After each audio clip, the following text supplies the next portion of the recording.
જો લક્ષ્મીનારાયણનો મહિમા, હરિચરિત્રાનું સાગર, ભાગ 11, પૂર 26 અને તરંગ 34 લખવું તો ફરી પાછા લખી દેજો. કોઈ મનુષ્ય બ્રહ્મચર્ય વ્રત પાડીને 100 વર્ષ સુધી, કેટલા વર્ષ?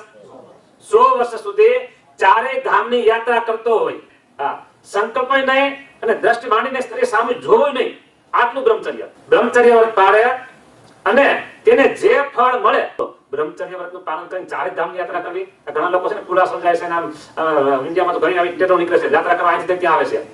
ફક્ત 35 દિવસ હોય, 15 દિવસ, 20 દિવસ હોય, એ પાછું ટ્રેનમાં ફૂલ સગવડતા. ચાર ધામની યાત્રા કરતો રહે અને તેને જે ફળ મળે તેથી અપાર ફળ, પાર વગરનું. કોઈ પણ બાળક કે વૃદ્ધ, ભાઈ કે ભાઈ એકવાર અહીં આવીને જો આ મૂર્તિના દર્શન કરશે તો તેને એ ફળ મળશે. આવું દૈવત આ મૂર્તિઓ ધારી રહી છે.